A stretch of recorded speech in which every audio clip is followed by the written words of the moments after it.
Live from Brisbane, 7 News with Samantha Heathwood. Good afternoon. Our top stories on 7. A 16-year-old boy charged over a fatal smash in an allegedly stolen car as the Premier weighs in. Chaos at Sydney Airport, a Qantas jet forced to make an emergency landing, and a fire beside the runway burns. We're live to the airport. The state swelters, one of the hottest nights on record, and a warning for people to beware.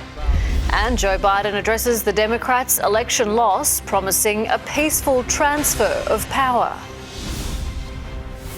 A 16-year-old boy has been charged with manslaughter following the fatal crash at Marumba Downs yesterday that killed a 69-year-old woman.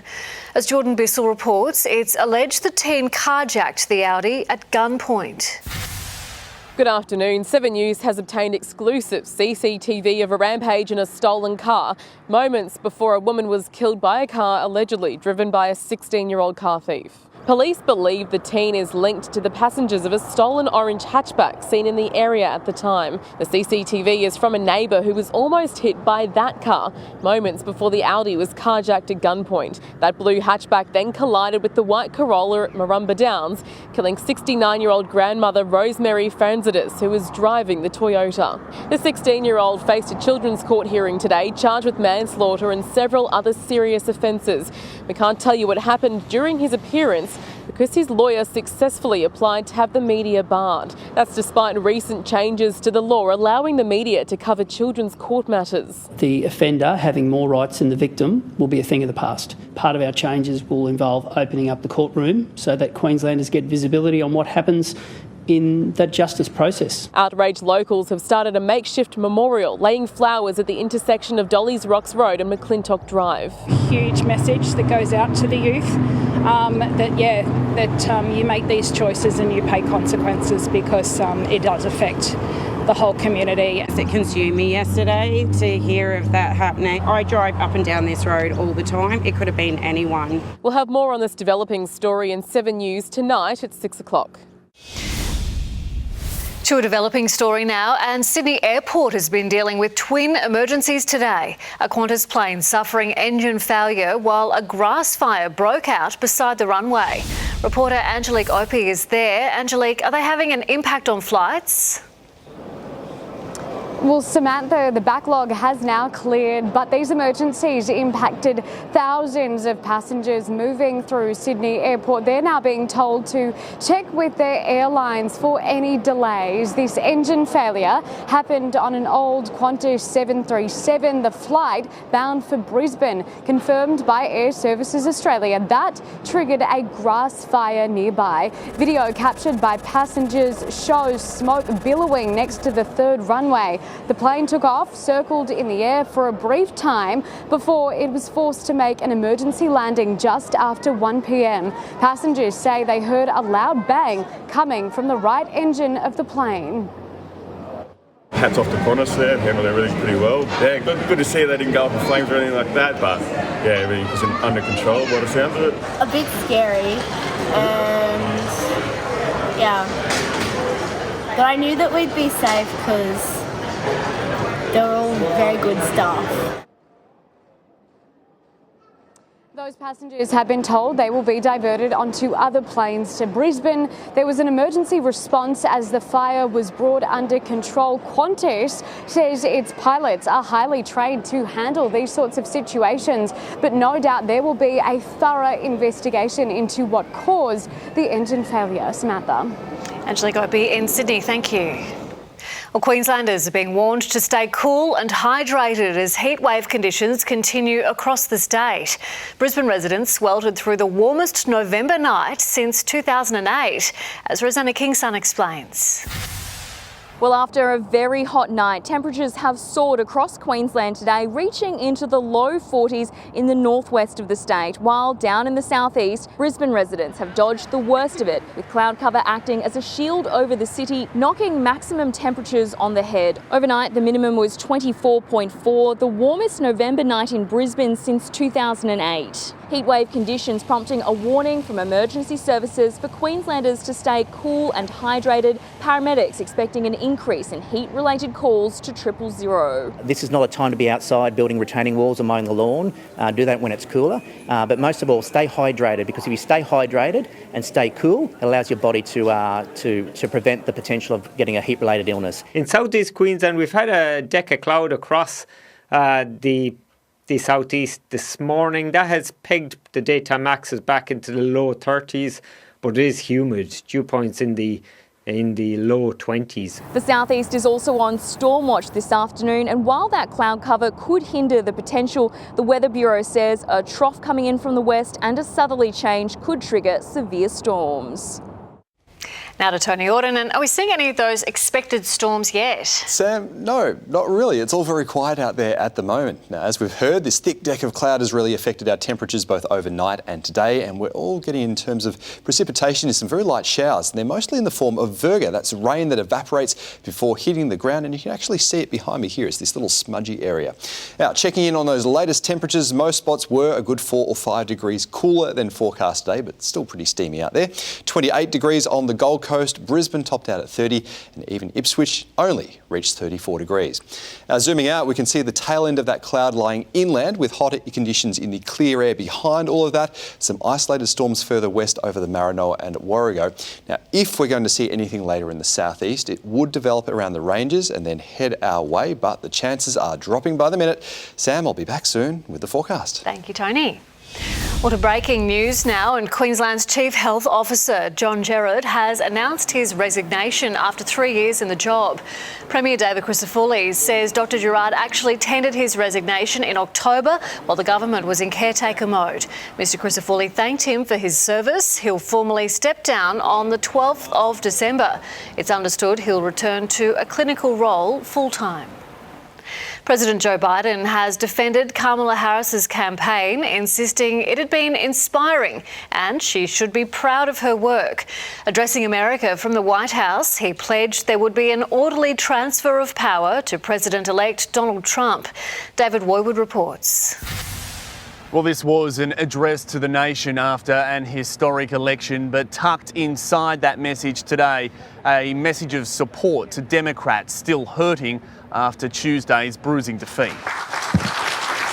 Joe Biden from the Rose Garden. Thank you. Please. Acknowledging his party's hurt. We accept the choice the country made. I've said many times, you can't love your country only when you win. And doing something Donald Trump couldn't or wouldn't 4 years ago, accepting the result no matter how disappointing. Yesterday, I spoke with President-elect Trump to congratulate him on his victory.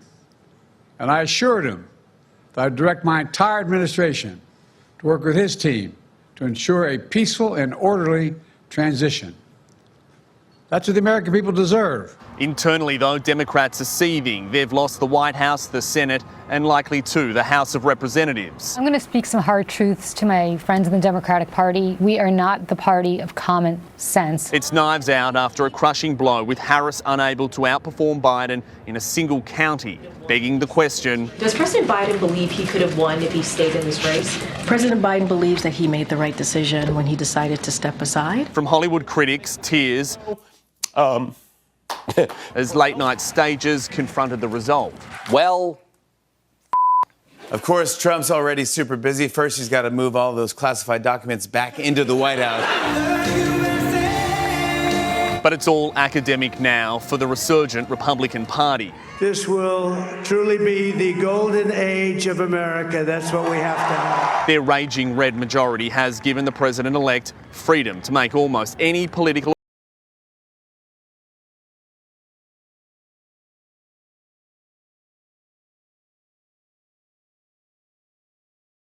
on his election victory and says he's ready to talk about Ukraine. During the election campaign, Mr Trump met with Ukraine President Volodymyr Zelensky and vowed to voters that he'd end the war within 24 hours of taking office. Overnight, Mr Putin said that what was said concerning the desire to restore relations with Russia to help end the Ukrainian crisis, in my opinion, seems to me to be at least worthy of attention. Mr Trump has been vague about exactly how he'd end the war. An office leased by Peter Dutton has been covered in graffiti overnight. All the windows, doors and brickwork were scrawled with a message seemingly meant for Anthony Albanese. It references US Vice President Kamala Harris, saying she bowed to the right and moderates, going on to ask, how did that work out? It then suggests that if Labor does the same, Dutton will then get the win. Police are investigating. Mr Dutton's actual electorate office is in a different suburb. An unhinged robber has reportedly sprayed petrol in a jewellery store at Tweed Heads, demanding cash and jewellery. Police say the thief got away but didn't get far. Off-duty officers and a member of the public confronting the 28-year-old and detaining him until police arrived. No one was physically injured. However, it's very traumatic for the staff of the shop.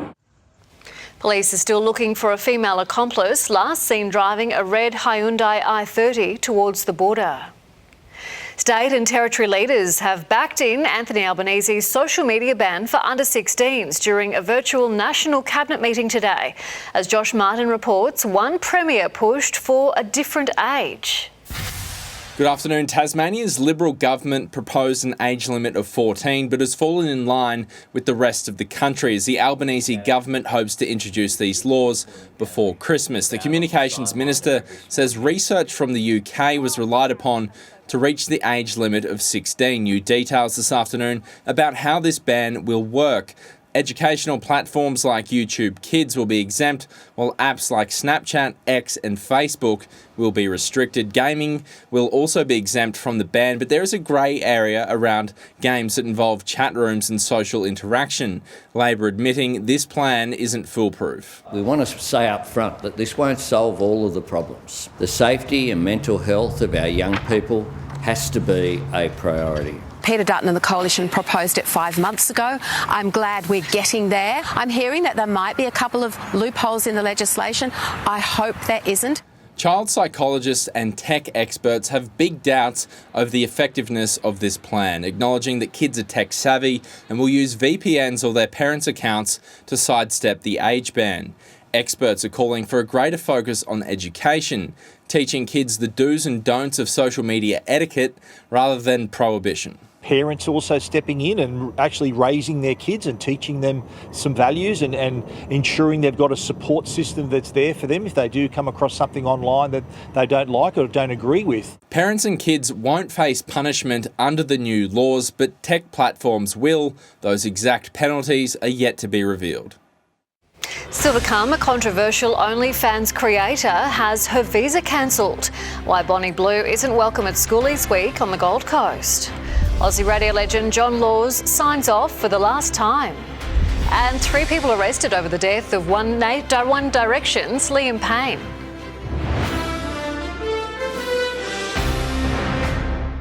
Tonight, a teen charged over a carjacking crash that killed a grandmother. Shocking new details, plus the Premier's vow. Also, a loud bang, then fire. A Brisbane-bound flight forced to land. The Aussie holidaymakers stuck on a cruise ship, and the latest in EV tech as Tesla meets its match. 7 News at 6. An incredible chapter in the history of Australian radio came to a close today. John Laws hanging up his headphones and signing off after 71 years on air. Treat with kindness your life and treat with equal kindness the lives of any people that you happen to encounter. And I'm sure you'll do that. But in the meantime, what do? I say goodbye. The Titan of Talkback began his career in country Victoria in 1953, ruling the airwaves of Sydney on 2UE and later 2SM. Lawsy is 89. Adult content creator Bonnie Blue, who'd been offering her services to, quote, barely legal schoolies, has had her Australian visa cancelled. 7 News understands the Department of Home Affairs made the decision because the British woman was advertising the fact she was going to work in Australia despite being on a 12-month visitor visa. Blue has stirred up controversy on the Gold Coast over her plans to invite young school leavers to film with her. A neo-Nazi has been jailed, then immediately bailed after performing a Nazi salute outside a Melbourne court. Jacob Hersan's case is the first test of the law introduced in Victoria last year. Estelle Griepink reports. Less than an hour after being sentenced to jail for performing a public Nazi salute, Jacob Hassant walked free on bail. The white supremacist allowed to walk free so he could appeal both his sentence and conviction in the county court. It's an honourable thing. It is an honourable thing to be persecuted for your beliefs. Hassant is the first person to be convicted of the offence after the state government passed laws banning public Nazi salutes last year. Hassant made the gesture 6 days after it was made illegal in front of a TV news crew. Fellow neo-Nazi Thomas Sewell attended court in support of Hassant. He was spared jail for assaulting a security guard outside Channel 9's Melbourne headquarters in 2021. Magistrate Brett Sonnet described the sentence of 1 month as relatively lenient. The maximum penalty for the new offence is 12 months behind bars. There will be some people who say that it's a slap on the wrist and it doesn't really reflect the gravity of the crime, that he was saluting genocide. But it's a start. As part of his bail conditions, Hassant cannot contact any prosecution witnesses. He must live at a set address and he can't leave the country.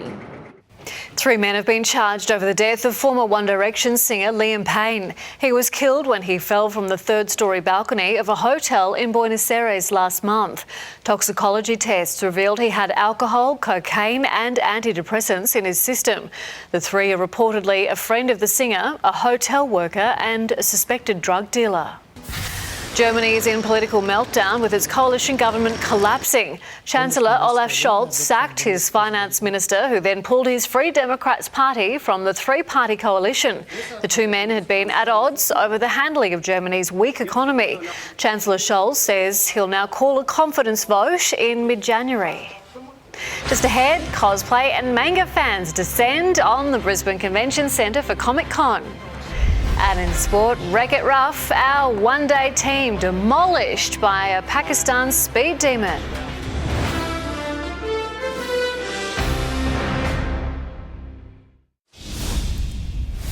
Cosplayers, comics, games and elaborate get-ups are par for the course this weekend with Australia's biggest pop culture event, Supernova, touching down in Brisbane. Ned Baum went along. Well, from galaxies far, far away to the deepest depths of Middle-earth and everywhere in between, which apparently includes Brisbane. This is where thousands are coming over the next 3 days for Supernova. Organisers are expecting more than 30,000 people to flood through the doors of the Brisbane Convention and Exhibition Centre over the next 3 days for the biggest showcase of pop culture and gaming to hit the city. It's a celebration of individuality, some of the cosplay on display today, nothing short of amazing, taking hundreds of hours at a time to handcraft, others 3D printed from the ground up, bringing the most iconic and eccentric characters of anime, comics and games to life. Fans also given a chance to rub shoulders with some of the big names in pop culture. One of them here today, Brisbane's own Nathan Jones, all 7 foot of him, who went from watching Mad Max as a child to starring in it. I remember watching Mad Max, the original, when I was about 9 years old, and it scared the hell out of me. You know, it freaked me out. You see the look in their eyes, their excitement. They get to ask me questions, I get to tell them stories, and I enjoy the interaction, and it's a lot of fun. A mainstay in Brisbane for the past 2 decades, this year's event is also being used to showcase the burgeoning video games industry that continues to grow in our city. Well, tonight on 7 News at 6 we'll have more on what you can expect over the weekend, and we'll also chat to one of the most famous voices in cartoon history. And there's something cartoonish in cricket today too, Ben. Yeah, well, some would say comical. Sam, g'day everyone. Jake Fraser-McGurk is talking a bigger game than he's playing at the moment. After being sent in the second one-dayer by Pakistan at the Adelaide Oval, he was trapped by Shaheen for 13 in the third over. Matt Short followed for 19 off 15 balls. Straight to him. Just hammers it straight to point. Josh Inglis fell for 18. It was the first of Harris Ralph, who turned into Wreck-It Ralph. He's picked up 5 scalps, the Pakistani quick tearing through the middle order, leaving the Aussies reeling at 9 for 161 in the 34th. Well, King Gutho is now Saint Gutho. The Dragons confirming the signing of Axe Eels captain Clint Gutherson for the next 3 years. His former home ground sold out for Sunday's Pacific Championship final. Win, lose or draw, Tonga comes of age as a rugby league powerhouse. Today, hundreds of school kids embraced the Pacific Island theme to Sunday's 4 test matches, which also feature New Zealand, PNG and Samoa. Tonga will play for much more than an upset over the world champion Kangaroos. It's bigger than me. It's bigger than my family. It's for our little nation of Tonga. It definitely plays a part in us remembering who we're actually representing. Our Jillaroos will take on the Kiwi Ferns in the women's final. Well, Joseph Suolihi's first game of senior rugby union will be a test match against England.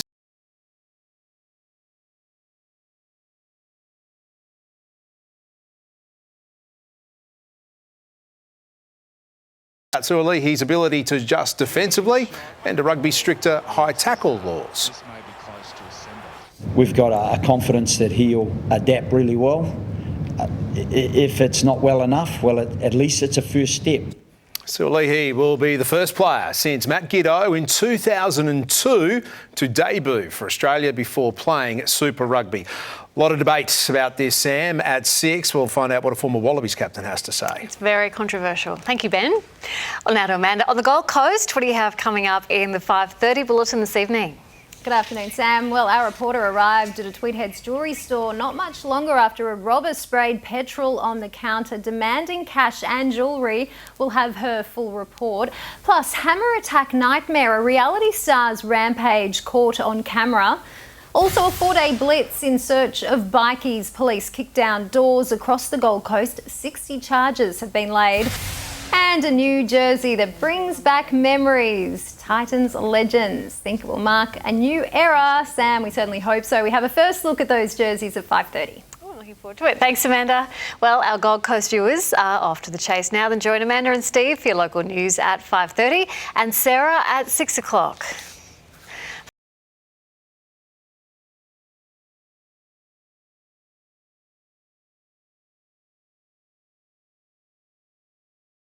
Landed on a cruise ship in Japan. We hear from 2. And later, after the weather, we look back on the first time Donald Trump ran for president, beating Hillary Clinton on this day.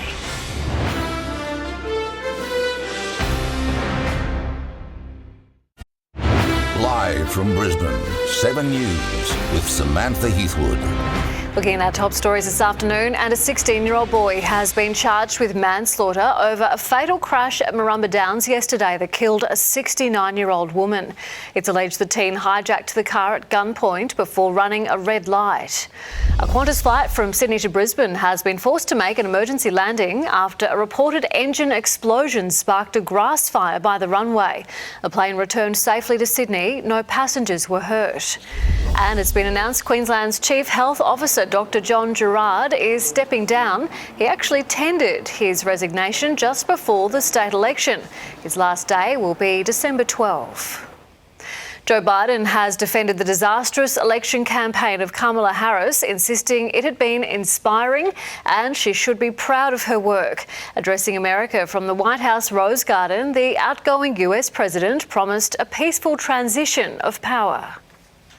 Emerging from the Oval Office with his aviator glasses on, it looked like the Joe Biden of old, but everything in Washington, D.C. has changed, and the imminent return of Donald Trump is a devastating political blow for the US president. Good morning. Good morning, good morning. Given the chaos of the last transition, he stressed this time it would be a collaborative process. Yesterday, I spoke with President-elect Trump to congratulate him on his victory, and I assured him that I would direct my entire administration to work with his team to ensure a peaceful and orderly transition. With the blame game growing over the election defeat in public, Joe Biden praised his vice president. She gave her whole heart and effort, and she and her entire team should be proud of the campaign they ran. Kamala Harris left the national stage yesterday after her concession speech, finding time to thank her supporters and staff, but leaving behind Democrats in a state of shock Activists unable to even comprehend how they could lose to a twice impeached convicted felon. The 46th President of the United States, Joe Biden. Many around Harris are blaming Biden for the hubris of standing for a second term which had led to that great implosion at the debate. The total initiative relative to what we're going to do with more Border Patrol and more asylum officers. President Trump? I really don't know what he said at the end of that sentence. Setbacks are unavoidable, but giving up is unforgivable. Back in the Rose Garden today, a chastened president encouraged Liberal Americans not to despair. A defeat does not mean we are defeated. We lost this battle. The America of your dreams is calling for you to get back up. But the questions are only mounting ahead of Donald Trump's return. What went wrong, Mr. President? What went wrong, Mr. President? The man who saw his presidency as the defence of democracy and as saving America from Trump must hand over the keys to the White House to his nemesis. Is Donald Trump still a threat to democracy, sir? Heathwood, 7 News. Chinese President Xi Jinping told Donald Trump in a congratulatory message that we must find a way to get along, an immediate nod to the long frayed relations between the rival superpowers, as well as the disruption Trump's return to the White House might bring. Janice Mackey-Freyer reports from Beijing. When Xi Jinping sent congratulations to Donald Trump, he took the message a step further, and he urged the U.S. to, quote, properly manage differences and reminded Trump of the importance of stable economic relations. China's economy is hurting right now, and the leadership here doesn't have a lot of wiggle room. Exports have been propping up China's economy since COVID. Consumer spending is weak, and businesses aren't investing either. So a new wave of tariffs with one of its largest trading partners is no small matter for Beijing, at a time when there are trade winds with Europe, too. Chinese officials could see Elon Musk as a potential buffer if he assumes an advisory role with Trump. Musk has deep business interests here that he would be looking to protect from icy ties or even decoupling of the two economies. Trump will have China hawks on his trade team, but expect Elon Musk to be talking to him about China too. The election was actually very closely watched here, not only by China's government, which is preparing for Trump 2.0, but among Chinese people. The topic had 18 billion views on social media, not because they had any stake or believed either candidate was going to be good for China. Beijing is also going to be looking at how Trump's inward turn to really put America first can impact security, alliances, Taiwan, and where and how China sees itself in the world. The Olympic Stadium debate is back in the spotlight with Queensland Cricket and Brisbane Lions calling for a new stadium. The CEOs have penned a letter to Premier David Crisafulli saying the most viable option for a main arena is building a new venue at Victoria Park. However, both the Premier and Deputy Premier are standing firm, saying Victoria Park remains off the cards. We need to sort the chaos and crisis of the Olympic and Paralympic Games out. We will have an Olympic and Paralympic Games will be the envy of all the world. We are the major tenants, is that our expectations that all options are on the table. The Premier says he hasn't seen the letter but will meet with Queensland Cricket and the Lions. The 100-day Olympic review is due to begin next month. Optus has paid a $12 million fine for a national outage that cut off access to 000. 1 year ago today, 10 million customers couldn't make calls, send texts or use the internet. It was a routine software upgrade that disconnected services. More than 2,000 were unable to make emergency calls. The communications watchdog said the company failed to provide the most fundamental service.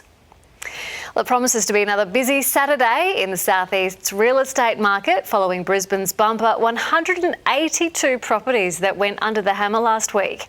Joining me for our regular Friday chat is Antonio Mercarella from the REIQ. Antonio, thank you so much for coming in again. Many buyers can find an auction experience quite intimidating. What are some tips that you have for buyers to win a property but not pay too much? It's a great question. I think people can find auctions very intimidating. So one of the most important things you can do is attend a number of auctions so that you become more familiar with the process. And really, it's important to understand that when you are buying under auction conditions, Sam, you don't get cooling off rights. And so it's really important that you conduct all of your due diligence beforehand. So get that pest and building inspection, and of course, importantly, make sure you've got your finance in order and you know what your maximum budget looks like. If you don't trust yourself to keep your arm down, bring a friend with you, or even better, use a buyer's agent to act on your behalf. Some good tips there. Now, taking a look at the properties that have caught your eye this week. Firstly, a family home. We've got some fabulous properties this week, starting with this one in Windsor. I'm referring to this as Windsor Castle. I have a friend who lives in Windsor and that's what they call their home. This is a fabulous property, Sam. Really good sized block when you consider how close it is to the city, just a little under 750 square metres, 5 bedrooms, 3 bathrooms, and the views are just simply spectacular. And I really love that modern kitchen with those lovely skylights that let in so much light. It's a spectacular one. Oh, that is absolutely beautiful. And you need some deep pockets for, pardon the pun, for the next one. Yes, that's right. I like that pun, Sam. This one's in lovely fig tree pocket, and it reminds me of a Balinese retreat. Lovely tropical gardens. It's enormous, rather palatial, really. It's got this fabulous outdoor entertaining area that looks as large as a house, spectacular pool, and just beautiful. Where do you start? And the other thing I like about this one is it's got some beautiful features, lovely chandeliers, and but you can also put your own personal touch on this one. There's some scope to put a little bit of yourself and perhaps modernise some aspects of it. Oh, it's just incredible, isn't it? It really is. Just think about how much it would take to clean it. Finally, something for those looking for a semi-rural lifestyle. Yes, this is beautiful. This is in Brookfield on an enormous 2.5 acres. So much land around you. This is the beautiful thing about Brookfield. You would just feel like you're so far away, but just such a modern design. I love the cathedral ceilings in this, that extraordinary swimming pool, beautiful fireplace, gorgeous grounds again, just very, very special. To say the walk-in wardrobe caught my attention with that one. Antonia Maccarella from the REIQ, thank you once again for our excellent weekly chat. I always enjoy it. Thanks, Sam. Thank you. Well, coming up, going nowhere, why a boatload of Australian cruise ship passengers are stuck in port watching their holiday disappear. In the market for an e-scooter, we put some of the best through their paces.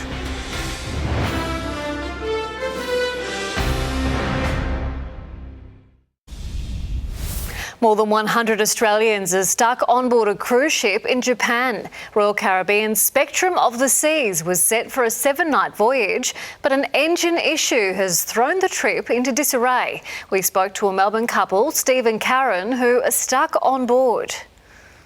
It's beautiful here, but we would love to get off. We were off on Wednesday, got back onto the ship, and after that we were told we weren't allowed off again. They haven't said what's wrong with the ship. It's just a technical issue, so it could be something mechanical. I mean, the ship's, everything's functioning on the ship, but obviously the ship's not moving, so... And we really asked if we could get off here. Our cruise was due to finish on Saturday in Shanghai, but if we could get a flight home to Hong Kong from here, because we have 4 days booked in Hong Kong, but we have to stay on the ship and go back to Shanghai. What they're saying is it's something to do with the Japanese immigration. So, and as Australians, we understand that we don't need a visa to go onto Japanese soil, but for some reason they just will not allow us off the ship. And when we actually boarded the ship, they took our passports off us and they hold our passports and give us a photocopy of it when we have gone onto land before. Bottom line is they don't give us enough information though. We've received one letter stating that there is an issue, we're going to be stuck here and not get back to Shanghai until Monday morning at 7 a.m. And that you may be entitled to some compensation up to $400 to change your flights, but you have to apply for it. So there's no guarantee that you're going to get anything anyway. Yeah, look, we normally roll with the punches and things happen and we get that. It's just a lack of information. And I mean, at the end of the day, if they let us off the ship and we can fly from here to Hong Kong, problem solved. We're checking finance now, and James Tao from ING Bank joins us. James, how did the Australian share market finish this week? Good afternoon. It was a strong finish to what was a positive week for the local share market. The ASX 200 on Friday up around 69 points, or 0.8%. And over the course of the week, lifting about 2.2%, which was the best weekly performance in around 3 months. Today's gains, they were rather broad-based. We saw nearly all sectors rising. Only energy fell on a small dip in the price of oil. There were a number of companies today also releasing some earnings results, and we had ANZ Bank up more than 1%, despite its cash profit actually falling around 9% to $6.7 billion. And that result was actually slightly weaker than what some analysts were hoping for. Block, which owns Afterpay here in Australia, struggled and fell 6% on its quarterly update this morning. The Aussie dollar also eased from its morning highs. It's now buying about 66.5 US cents. Sleeker and designed to ease congestion, the latest e-scooters are on show today. Our tech editor Sean White tested them out. A cure for congestion or a new road risk. Love them or loathe them, they are sparking a fierce debate on the future of travel. And a range of new ones are starring at the Sydney International EV Auto Show, including the ZT3 Pro, with 70 kilometres range, smooth hill climbing power, super stable turns and all-terrain tyres. But it does cost a pricey $1,999. The good news, you can find options closer to $400. In Australia, e-scooter rules vary by state. The New South Wales government plans to legalise shared usage on bike paths. Private ones can be purchased, but it's illegal to ride. Across many other states like Queensland, Tasmania, Victoria, Western Australia and the ACT, there are different rules for where e-scooters can be ridden and how fast they can go. There are other modes of transport on show, including e-bikes, motorbikes and the trusty Segway. But the headline act... Oh, this is a Go-Kart Pro 2. Let's take it for a hot lap. Woo! It's got 4 driving modes with a top speed of 43 kilometres per hour. And you can connect it to a computer or console and transform it into a racing simulator. But why settle for virtual when you can feel the thrill for real? Sean White, 7 News. That looks so fun.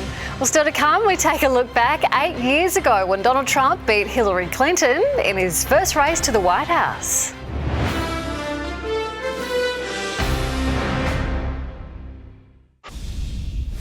Good afternoon, Queensland. You're watching 7 News. Checking the weather now, and our weather in the southeast has been significantly affected by a stubborn deck of cloud. Now here it is on the satellite here.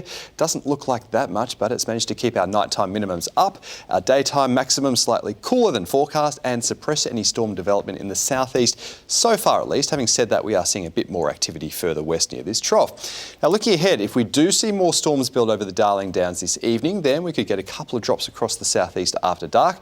Then tomorrow, a change. A trough digs in on the coast, pushing slightly cooler southeast winds in, which should take the edge off some of the heat.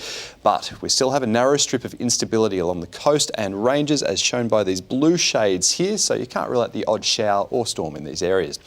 Now, if you're travelling interstate for the weekend, all pretty settled. Maybe watch for a passing shower in Sydney, then dry and comfortable down south. Perth tracking for 25 degrees, Adelaide 24. Back home to Queensland, here is the latest rolling 3-day heatwave classification, and with temperatures starting to drop while the heatwave is easing back into lower intensities now.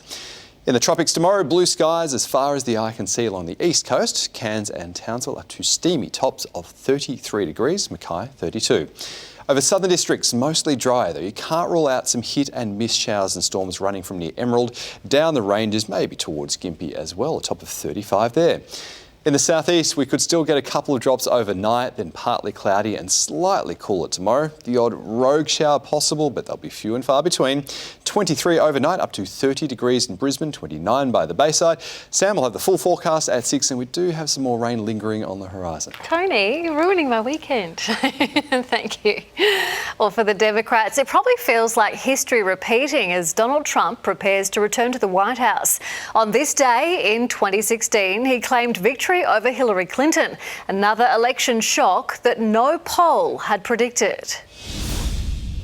Hillary Clinton confidently booked her party beneath a glass ceiling, but the only thing shattered were supporters as their dream, shockingly, caved in. They thought she was going to run away with this. America's vote showed a blistering rejection of the Washington establishment, not seen for decades.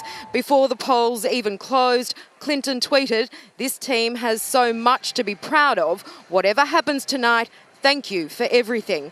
But this wasn't the story anyone predicted. It's going to put the polling industry out of business. I don't know of one poll that suggested that Donald Trump was going to have this kind of night that he seems to be on track to have. Because so many, it now seems, grossly underestimated the power behind Donald Trump's message. Despite massive voter turnout, exit polls showed women didn't come in the numbers Clinton hoped, while up, the huge Latino wave never arrived. And just how much that FBI email investigation, a bombshell just 11 days ago, really hurt her is unclear. At this point, it seems Hillary Clinton's dream of moving back into the White House is unlikely. Voters have sent a clear message. They're tired of Washington insiders and look to have delivered Donald Trump his American Brexit. Barack Obama, who staked his legacy on a Clinton win, played his traditional election day basketball and delivered a hopeful final message. No matter what happens, the sun will rise in the morning and America will still be the greatest nation on earth. A nation that after 2 years of a bitter, toxic political fight has made its choice. That's all from us. See you tomorrow. The 7 News app will give you the news you want. Download now.